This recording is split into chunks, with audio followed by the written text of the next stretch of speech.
Pour rappel, Bruce Lee c'est un acteur et artiste martial devenu la première superstar sino-américaine. S'il est un peu oublié aujourd'hui, c'est parce qu'il est mort en juillet 1973 à seulement 32 ans. 3 mois plus tôt, il est au top de sa carrière et vient d'enchaîner 3 succès. Mais le 10 mai 1973, tout bascule. Bruce Lee se rend au studio Golden Harvest pour une séance de redoublage d'Opération Dragon, son prochain long métrage. En gros, il doit réenregistrer ses dialogues pour qu'ils soient de meilleure qualité sonore. Opération Dragon, c'est l'histoire d'un disciple Shaolin qui est chargé par la police d'infiltrer un tournoi d'arts martiaux. Et sur place, il doit trouver les preuves qu'un ancien du temple se livre au trafic de drogue et d'êtres humains. Et pendant la séance d'enregistrement, Bruce Lee s'évanouit. Comme il fait des crises d'épilepsie et qu'il a des maux de tête fréquents, il est conduit à l'hôpital en catastrophe et on lui diagnostique un œdème cérébral. 2 mois plus tard, le 20 juillet 1973, Bruce Lee est à Hong Kong pour le travail. Le soir, il doit dîner avec son ami, l'ancien James Bond George Lazenby, celui d'au service secret de Sa Majesté. Plus tôt dans la journée, l'après-midi, il rencontre le producteur Raymond Shaw et ensemble, ils parlent d'un film commencé qui reste à terminer, Le Jeu de la Mort. Ils partent ensuite à un rendez-vous avec l'actrice taïwanaise Betty Ting Pei pour discuter du scénario. Sauf qu'à un moment, Bruce Lee se plaint d'un mal de crâne. Il prend un médicament servant à lutter contre la douleur, l'anxiété et la tension.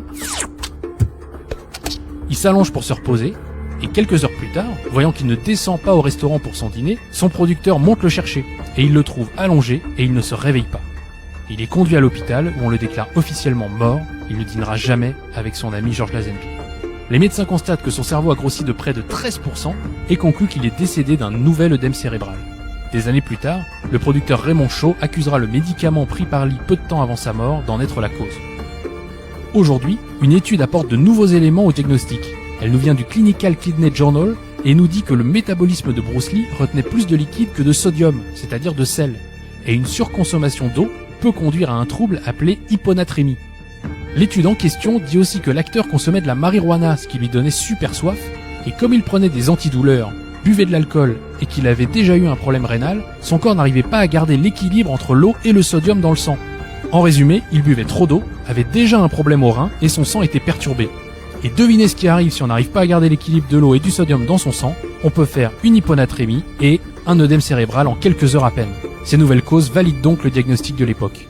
Well, Kung Fu, the best example would be a glass of water. Why? Because water is the softest substance in the world. Bruce Lee est enterré au cimetière de Lakeview à Seattle. Des images de l'acteur dans son cercueil seront utilisées pour son dernier film, sorti à titre posthume 5 ans après son décès, Le Jeu de la Mort. Le tournage avait commencé avec Lee qui avait pu mettre en boîte à peu près 30 minutes de combat, mais le film avait été stoppé pour que l'acteur puisse aller faire Opération Dragon en priorité. À la mort de Bruce Lee, Le Jeu de la Mort a été abandonné jusqu'à ce que le réalisateur Robert Clouse réussisse à terminer le film en utilisant des doubleurs pour le comédien décédé et en bricolant à mort. Beaucoup d'acteurs refusent de jouer dans le film en jugeant qu'il porte atteinte à la mémoire du comédien, mais il est tout de même terminé et sort sur les écrans français le 23 août 1978. Il fera plus de 2 millions d'entrées.